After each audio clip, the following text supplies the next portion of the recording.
Hey, what do you know and what do you understand about colon cancer? Well, it's time we all stop and have a gut check today to find out. Stop and stay tuned as we hold this very important conversation coming up in 10 seconds. You don't want to miss this conversation. It's time to chop some wood. Let's get it.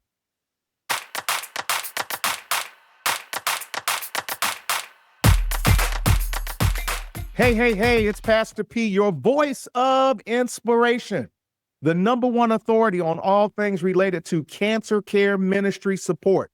That's right, number one authority. And today I want to bring you another edition of Health, Hope, and Inspiration. But before we do anything, how you doing and how you living? Well, before we get started, I also want to remind you, please click like, share, subscribe, and do leave comments regarding this show today, and do hit the notification button. If there is anything that you hear, anything that is being said, I want to engage with you and I want you to engage with me, even if you may disagree with something that has been stated. I doubt that that'll happen, but I want you to know today that I want to hear from you and I want to hear how this show and any other show may be impacting you. So please remember to click like, share, subscribe, leave comments, and do hit the notification button if this show is a blessing to you. Amen. Well, we want to establish the atmosphere with a biblical principle that we will build a conversation around as we continue to come to you with information, inspiration, and hope. And that scripture is found in Proverbs chapter 1, verse number 5. And it says this: let the wise hear and increase in learning, and the one who understands obtains guidance. Our goal for you today and on every show is we are going to talk about our faith in God and how our faith can buoy us, help us, empower us.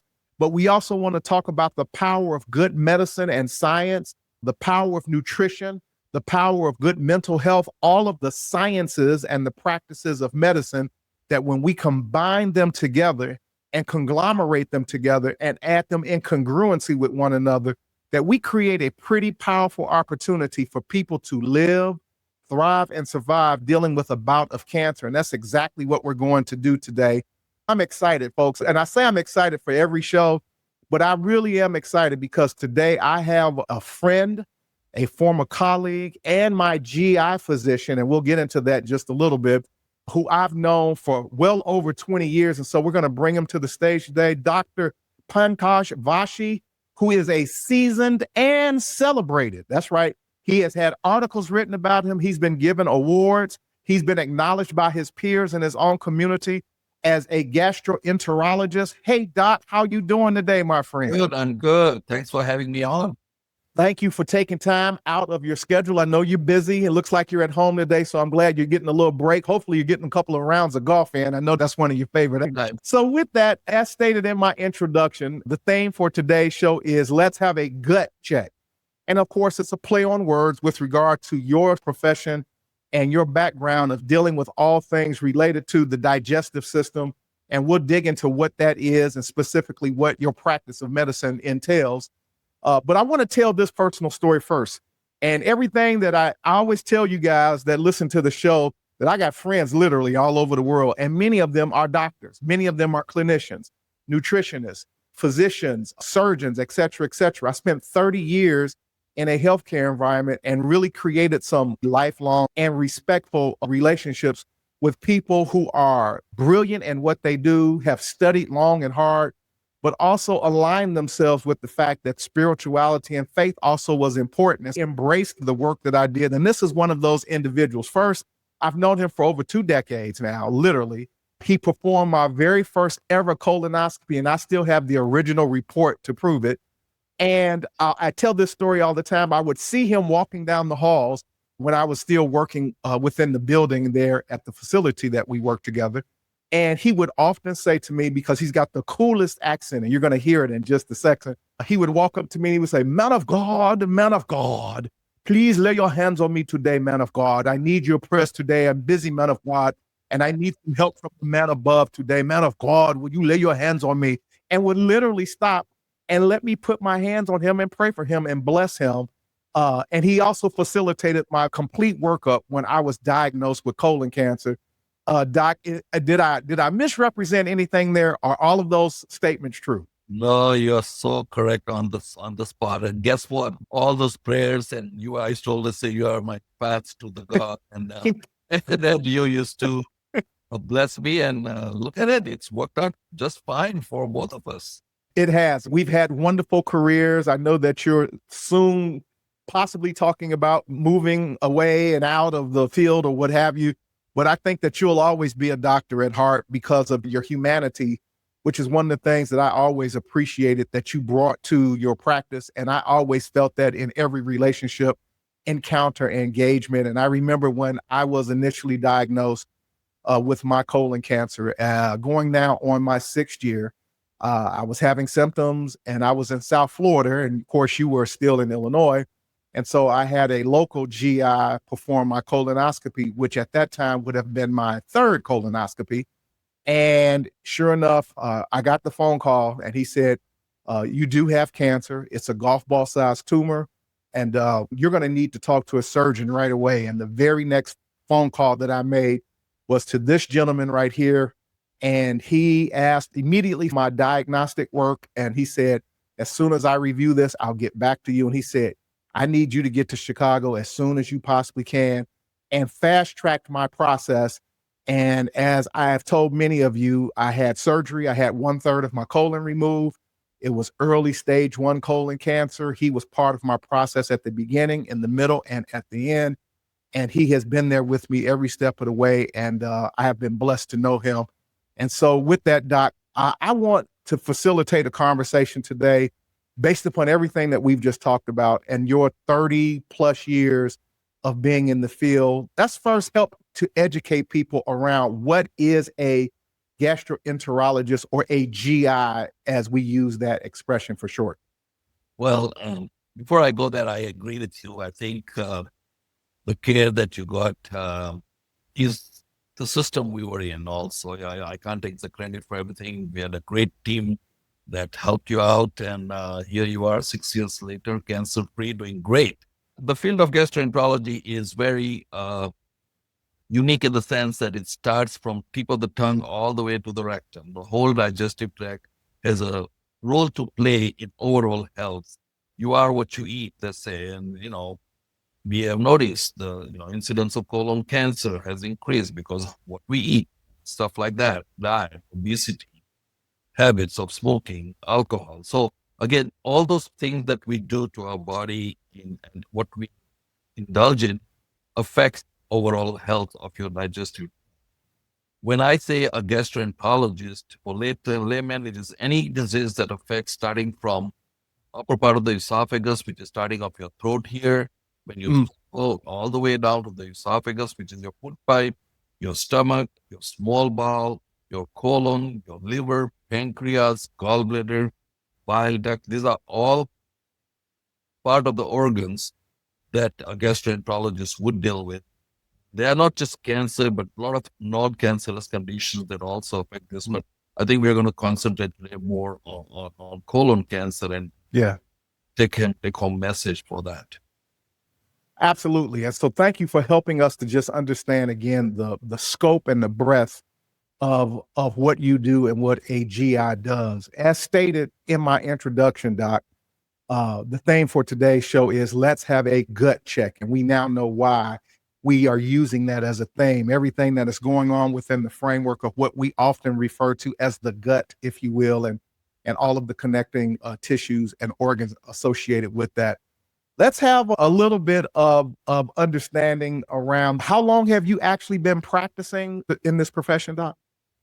As a gastroenterologist from 1991, so you talk about 34 years. Okay. It's the field that I was not quite interested in initially. I didn't know what I wanted to do initially when I came here from here in 5. Started doing rotations, internal medicine residency program, and during that I had an opportunity to work with a gastroenterologist for 6 weeks. And during that rotation, I found out that the field of gastroenterology was very upcoming and evolving field with now new technologies coming out. with the new, those days, the fiber optic flexible scopes were just coming out. And we had now a way to look inside your digestive with the help of a camera, which was a very unique concept during those days. I thought this is the best way to find a career, and then applied for fellowship and loved every part of it. As I grew within my practice, more and more technology came out. And, starting from fiber optic, we had high definition TV monitors that came out after that. With all this, we were able to see amazing uh, advances in the field of GI where we could never dream of. Today, we can see the whole digestive tract without opening your body. We have now something called a pill. You just swallow this pill, which is a camera. Swallow it and takes pictures of your small intestine, the part where your scope cannot reach. And we look at that and identify a lot of rare conditions of the small intestine. So technology is evolving so fast and it's benefiting a lot of patients. And that got me going into this field. And I often tell people who, again, are a bit estranged, if you will, particularly the faith community. That's my wheelhouse. That's my background. And I have labored for the last 30 years. As you know, you've been in many sessions where we were in cancer board, cancer tumor meetings, where we would talk about the work that we were doing in the community and outreach and education with regard to the work we were doing inside of the four walls of the hospital. And one of the areas that became very clear to me early on is that the faith community, there are still some fears, some phobias, and even some misunderstanding and miseducation with regard to really the role of medicine and science. And one of the things that I have said in countless seminars that I have facilitated is, just like anything else that we experience in our world, technology rules the day. And that is certainly the case with the advancement of medicine and science, of things that we can do today, to your point, that 30 years ago we could not imagine doing just because of the advancement of the technology. And so I appreciate you making that point. But even more so with regard to the technology is one thing, Doc, but I'm going to blow your horn for you because you're a very humble guy, but you have a tremendous personality. You are very gregarious. You are very friendly and you embrace people. The humanity of your practice of medicine and science, I think, is also very magical because you make patients feel comfortable. You engage with them. You believe in providing hope to your patient that extends itself beyond just the medicine, science, and technology. And if I could say it this way, there's a human touch that you bring to your bedside manner that is commendable in the process of health and wellness.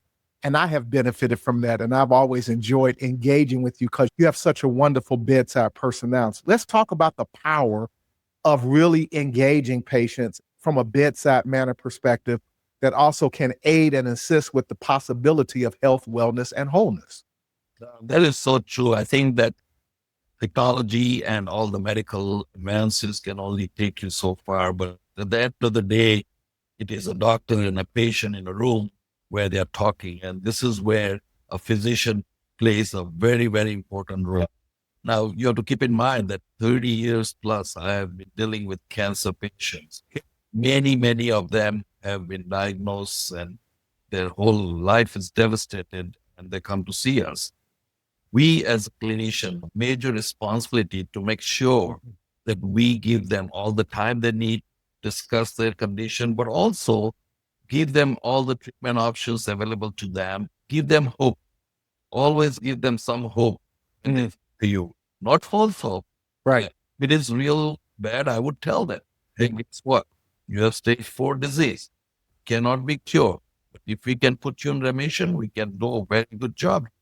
So again, it is hope with some backing and making sure that you are not giving any false hope. But I think those are the kind of things over time I realized that just talking to the patient, sitting down with them. I never stand on patients when they are sitting on exam table. I have a little stool next to them. I sit down on that.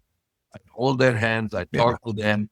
I talk to the family member. These are little things that a physician should do all the time to make sure that you are giving enough confidence to patients who have never seen you before. You're the first time you're meeting where we work.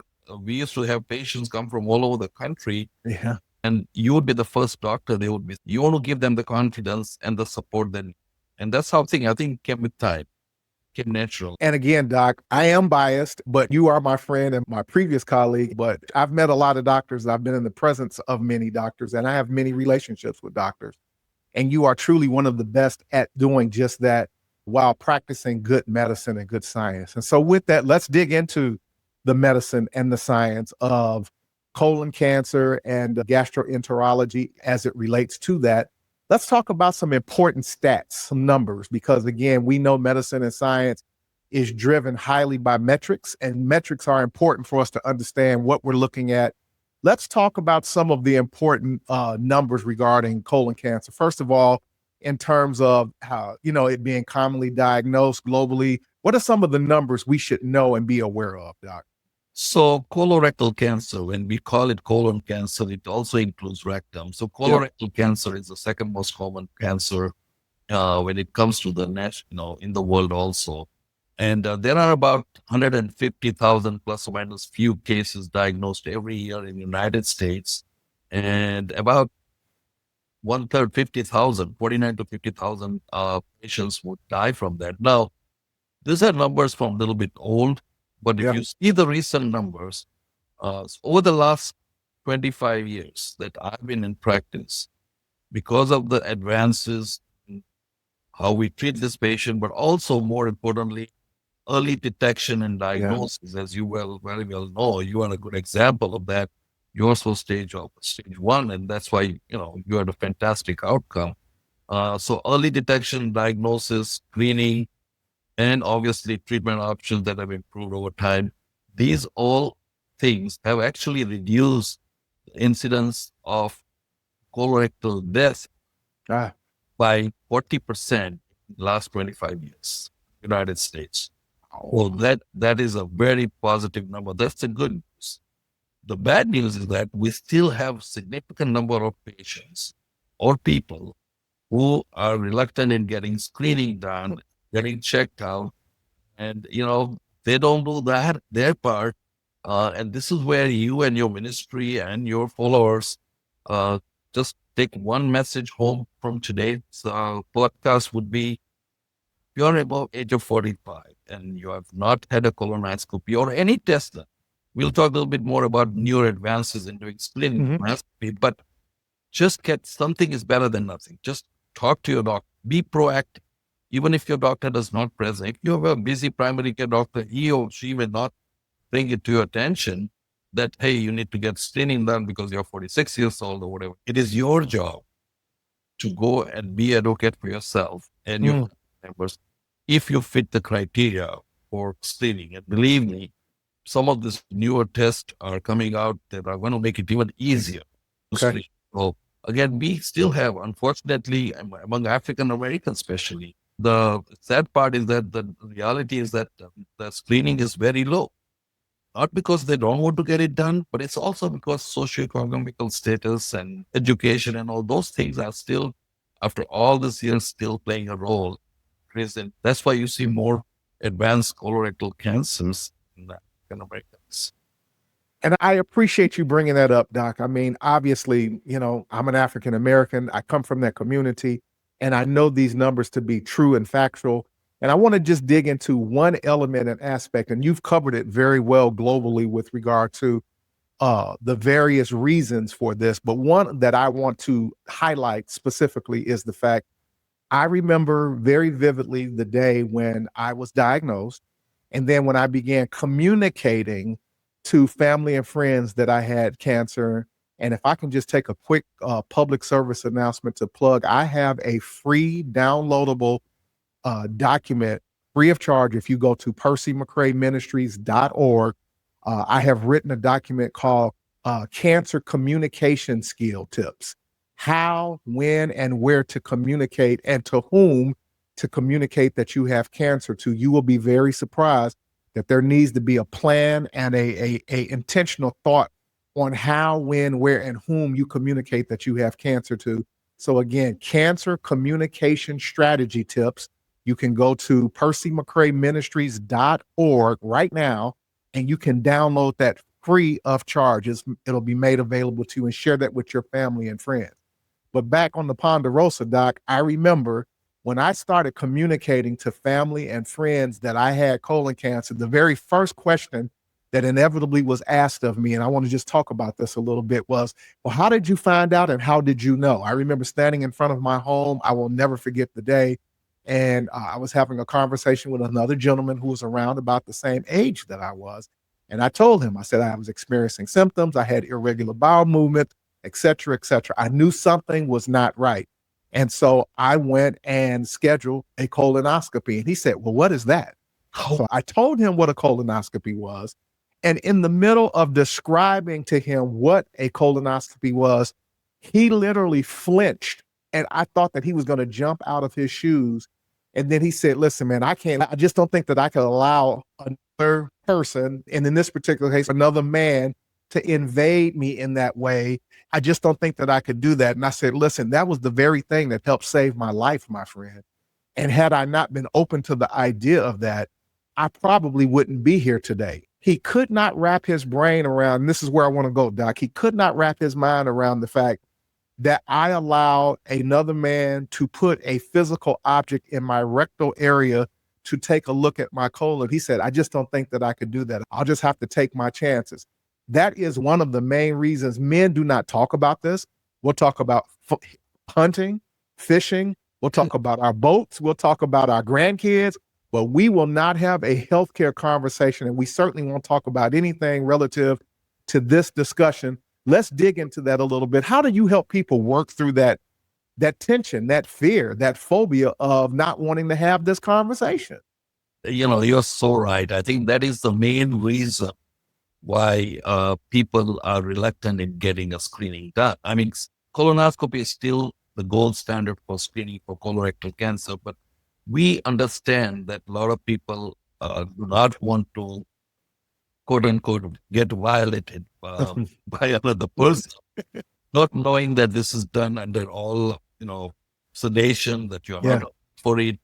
And the other conception that I hear a lot that is not quite true, that, oh, it is so painful and comfortable. I mean, those days are gone. 30 years ago, you could have said, because we used to do a different kind of sedation those days.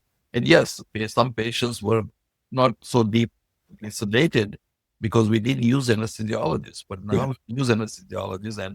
And so some of these misperceptions have actually led to decrease in compliance or going to get your doctor and get scheduled for colonoscopy. But the good news is that because of the phobia and concern of going through invasive procedure, like any other procedure, colonoscopy is not 100% safe. There are complications, very rare, 1 in 1,000 or so, but there are complications that can occur. Okay. The field of gastroenterology is now looking at other ways of detecting colon cancer. One of the most fascinating things that is coming out is that a blood test, the FDA just approved in August of 24, it's called the Shield test. It's a simple blood test that will tell you if you have any DNA in your blood that is a precursor of a colon polyp, colon cancer. Really? Yes, this is something very, very new. It's not mainstream. It's not kind of placing colonoscopy because it's still 83% sensitive. So you'll have at least 17% who have something and will be negative, but it is 90% specific. So it is a test that is approved by FDA because the way we consider and look at it is that for those patients that the friend of yours you're talking about who's worried about being violated, your discussion should be, okay, if you don't want to get a colonoscopy done, at least get a DNA testing done. Now, you must have heard on the TV, they're advertising like crazy is the Cologuard. Correct. Cologuard test is much more sensitive and specific than the blood test. But again, for Cologuard test, one of the problem with that is that you still have to send your stool specimen in a box to this company and they will the report to your doctor. Right. It has definitely picked up a lot of patients who otherwise would have not done this. I get referred a lot of patients. I had a patient just 2 days ago of a mutual friend and a doctor that you go to. who had the Shield test done and was positive. Okay. This is one of those patients, like you mentioned about your friend, who would rather die than go through colonoscopy. Correct. Yes. Colonoscopy is still the best test, but if you are reluctant in getting it done, at least ask your doctor to do either a Cologuard test, there is a FIT test, and now this blood test called Shield test, which your doctor can draw in your office. Anyway, this patient had a Shield test positive, and this patient had a pretty good sized rectal polyp. Wow. I took it out, it was benign, and I saved his life. Praise God. Amen. Yeah, he would have not gotten a colonoscopy until he started having symptoms of bleeding and all. By that time, it would have been a little too late. Yeah. So again, it is preventable. This is only one cancer. You hear about screening tests for different cancers. Right. You do PSA for prostate cancer. Correct. You do a mammogram for breast cancer. Correct. You do pap smear for cervical cancer. Yes.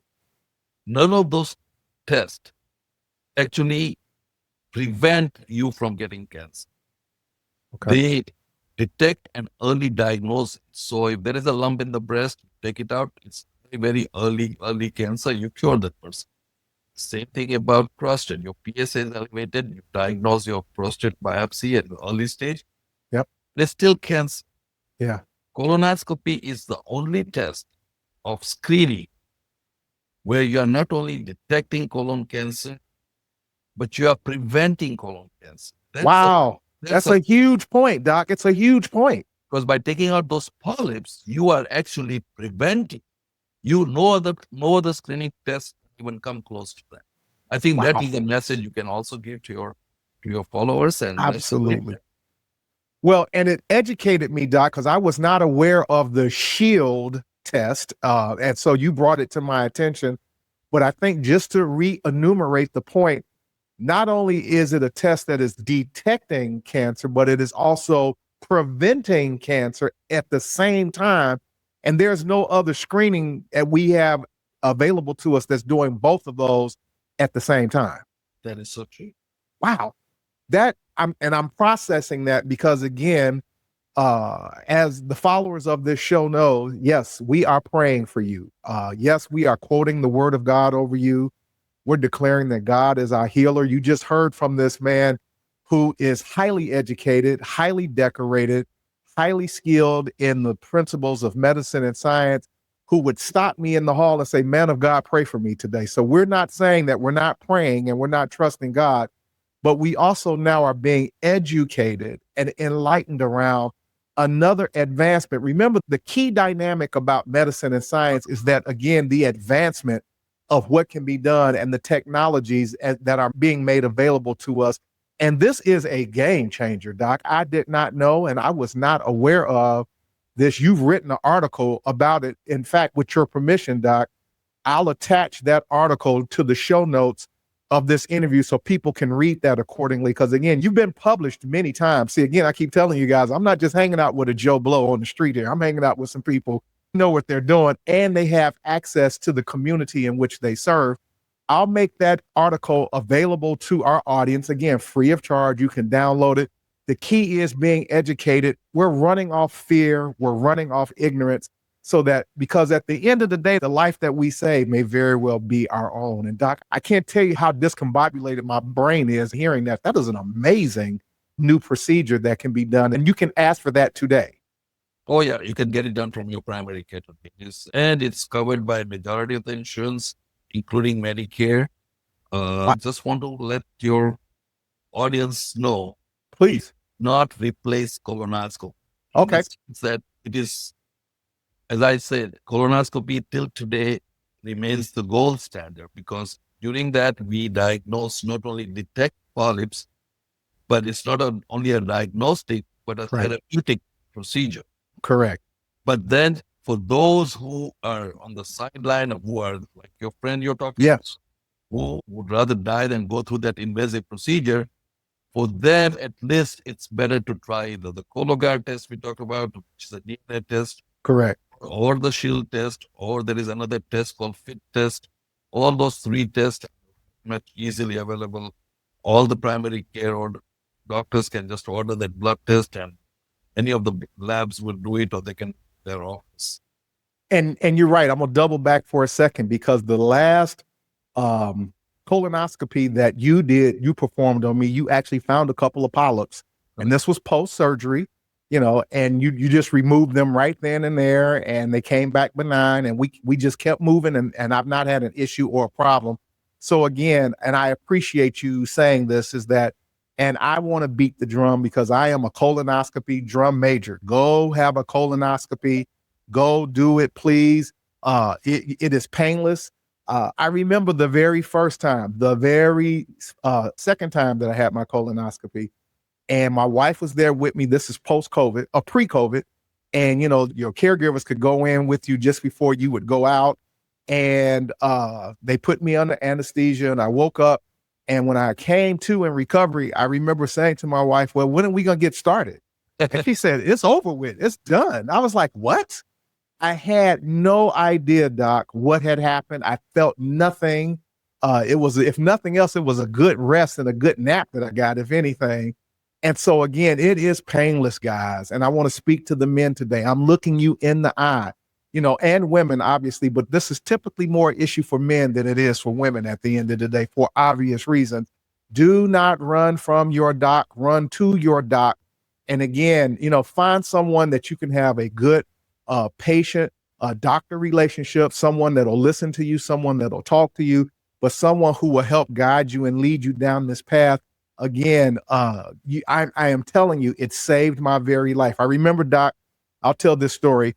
I remember you looked at my diagnostic work. You called me on the phone. I was out at a team dinner with some fellow colleagues. You called me and you said, how soon can you get to Chicago? And so when I got to Chicago, we set everything up. And after I came out of surgery, I remember you saying to me, you said, I got to be honest with you. I was a little concerned at the size of your colon. And he said, I'm so glad that we got that taken care of. He said, but it did concern me a little bit because it hadn't broken through the colon wall at that point. It was still very much localized, but it was on its way into that direction.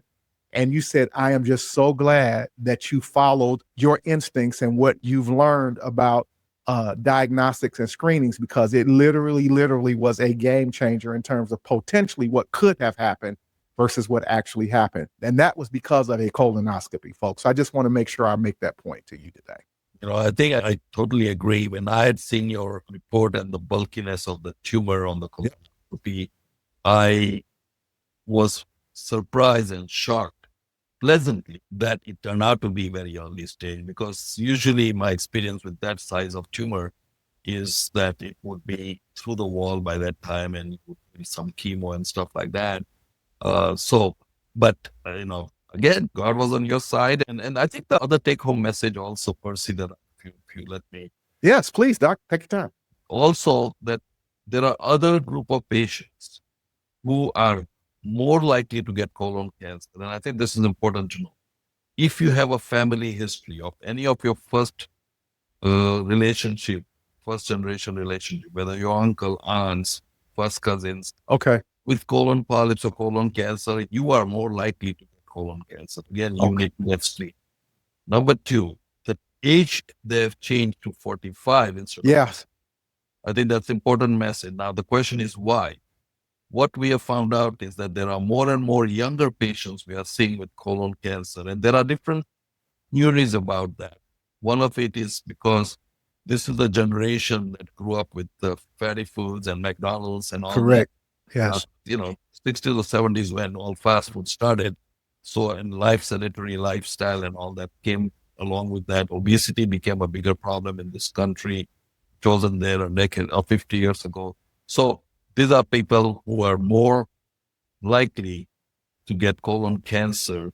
And genetic is another one too. So history is important. Another thing is that if you have any symptom, do not ignore it. Many patients will say, I had this discomfort going on for 6 months. But, I thought it was just some pulled muscle or something. Anything that is your bowel habits is changing. If you're seeing some blood in the stool, don't presume that it's just hemorrhoid. It could be something more serious. Again, we call them the warning signs, but early detection is the key thing. So anytime you see any change in your bowel habits, any unexplained stomach pain that does not go away in 5 to 7 days, you need to get it checked. And if you have a family history or if you have a history of colitis, genetic plays a major role in colon cancer. Some of the key things. In many cases, men are more likely to be diagnosed with colon cancer than women at a higher rate. Is that correct? I think it's pretty close, maybe 12% difference. Again, perception that only men should get checked because men, that is not true anymore. Screening recommendations and the incidence of colon cancer are very similar. It might be 2 or 3% difference, but not that much. It is true for everyone. Well, thank you for clearing up that misnomer. And again, that's the point of what we do on this show. We want to educate, we want to inspire, we want to encourage, but we want to eradicate ignorance, folklore, wives' tales, superstitions, so that we can be well balanced. And as our scripture, that we read earlier today, that we will be well versed with wisdom and understanding. Doc, I tell you, I cannot thank you enough for taking time to kind of spend a little time with your old friend here. It means the world to me. Before we close and before we end this show, you've been doing this a long time and you have seen some very difficult scenarios and you've had to give bad news to people, I'm sure, over 30 years. What has allowed you to remain hopeful with the work that you do, and what has kept you hopeful around the services that you have provided to this community? So when I first started my career, obviously, dealing with cancer all the time, hope was the one thing that kept me going. Until today, I'm very, very hopeful because every day, yes, I come across a lot of patients that I cannot help. But then last week, I saw a patient that diagnosed with stage 4 cancer about 18 years ago. And he had just come for follow-up colonoscopy. That's rare. Hope is to make sure that we provide as much care as we can for our patients. And the technology is very hopeful. The future of GI is hopeful. And if you let go of hope, then there is no future. So I think, a lot of people ask me, Doc, for 30 some years, you've been dealing with cancer and dying patients and all that. I said, yeah, but at the same time, I come across lots of patients that I have actually saved their lives, only because I had hope for them. Yes, I can't save everybody, but at least those who I have saved. You remember the starfish story? For those who don't know, that's a story that we used to hear during our meetings all the time. Gentleman walking on the beach sees lots of starfishes that come ashore. He picks up one of them and throws it back into the water so that it can survive. Another guy walks by and says, why did you do that? There are thousands of these starfishes here. What difference is going to make by throwing one back in the water? And the answer from the gentleman is, I made a big difference in that one starfish. That's all it matters. I think that is true. That's hope. Yeah. Well, Doc, again, as one who has known you a pretty good length of time, over 20 years, I have spent time with you. I know your family. And I know recently, I think your son has just gotten married. So congratulations there. I remember your daughter and your son when they were really small, little kids. Yep. And they're grown adults. I know your wife extremely well, who is also a physician. This man is truly one of God's saints and one of his soldiers on the front line. And I want to commend you.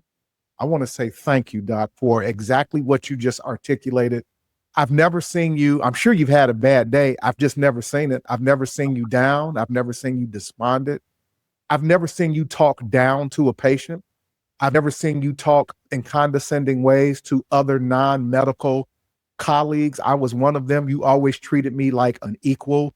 There is just so much that I want this audience to know about, because I still think, particularly after COVID, one of the things that really concerned me was how much distrust was generated from various different talking heads in the public space about distrusting the medical healthcare system and doctors and physicians. And I think that it has hurt the relationship of the patient-doctor and the credibility of people being confident to go sit down and have a conversation with their healthcare provider. And so you are one of the stalwarts that has always stood tall, bright, And you have always been a difference maker. So I thank you for your work, your service.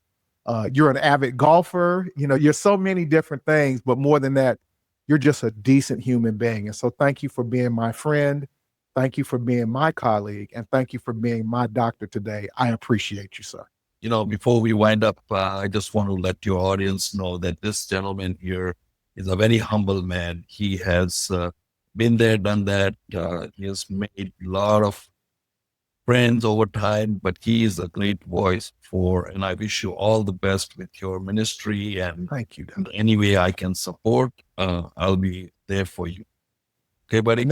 That means the world to me, Doc, and I really do thank you, because we are still going to make a difference and a mark in the earth that cannot be erased with health, hope, and inspiration.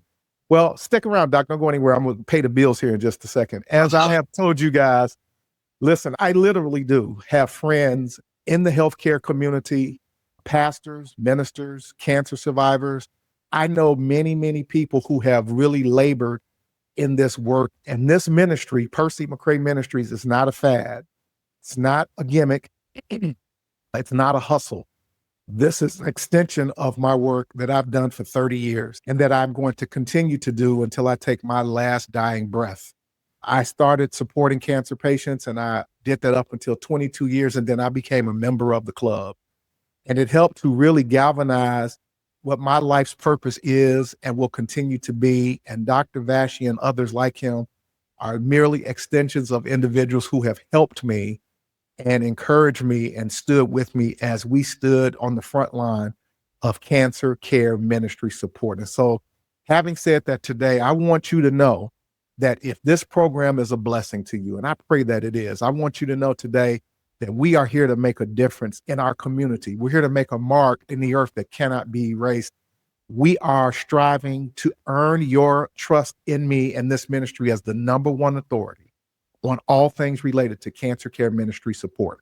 I'm not a clinician, I'm not a doctor, but from a cancer care ministry support perspective, I have 30 years under my belt, and I have many friends and relationships within the healthcare community that I have known and that I can bring to this conversation and to this table. So I want you to trust what we do and what we say here. So with that being said, don't forget, I need your support. Please click subscribe, like, share, and do leave comments. If something was said to you today that really made a difference, how about the new blood test that can be taken? That's a game changer. Please put that in the comments. Let me know how that blessed you. Share this show with other people. Help me grow this platform. I do not have any major sponsors. Percy McCray Ministries is the sole sponsor of this program. And so with that, if you believe that there's something that has been said or done today that you hear and believe in the sincerity and the value of this ministry, you may want to consider financially supporting this ministry. And you can do that with a gift, large or small, and we will be greatly appreciative of that. So if you feel that way, you can go to percymccrayministries.org, and you will be given instructions on how to give and how to financially support this ministry. Also, with that being said, if you would like to request an interview to tell your cancer story, I have learned that there are many people who have gone through a bout of cancer and they have something that they want to say. They just don't have an audience to say it to. Well, this is your number one platform where you can share your story, your journey. No one can tell your story the way you can tell it. You can go to percymccrayministries.org and say, Reverend McCray, I've got a journey and a story that I'd like to share with your audience. And then we'll talk and see if we can get you on the show accordingly. How about if you just need some resources on percymccrayministries.org? We have a free digital resource section that you can download any of those resources. You can share them with family and friends at any point in time. And I just want to bring to your attention one of several resources that are there right now. It's called Hope, the movie preview of the soul. It's talking about the power of hope. You heard this physician, this clinical man, talk about the power of hope. Well, we need to understand, how does godly hope operate in us and what can it potentially do to us from a day-to-day perspective. Go to percymccrayministries.org and download any of the free digital resources that are available to you right now. Or you can join me every Thursday night on our prayer live stream. We are praying for people that are dealing with issues of sickness and disease and cancer. every Thursday night at 8 p.m. Eastern Daylight Time. And you can just click in and you can be a part of that. I do a little Bible teaching, and then we pray for the needs of those that are on the call. We have been averaging about 35, 40 prayer requests a week. And we've only been doing this for 5 weeks at the time of this recording. So please go to percymccraeministries.org, leave your prayer request, and you can also find out how you can tap into our live stream every Thursday night at 8 p.m. Eastern Daylight Time. And we'll be more than glad to pray with and for you. And so with that being said today, that's our show. I want to thank my friend, Dr. P. Vashi. Thank you so much. We appreciate you. We love you. And we're praying for your family. We're praying for your golden days and golden years. And I'm sure your golf game is getting 1,000% better because you're spending more time on the golf course at this point. And we thank him for his commitment to God's people. So I want to leave you with this last thought. Remember this, folks, that according to Jeremiah 51:20, that scripture tells us that we are God's battle axe and we are his weapon of war. So that means at the end of the day, we've got work to do. So don't forget, folks, we've got to go and chop some wood. Don't you give up and don't you give in. We are believing potentially that the best is still yet to come. Pastor P, until the next time, grace and peace and God bless. Take care.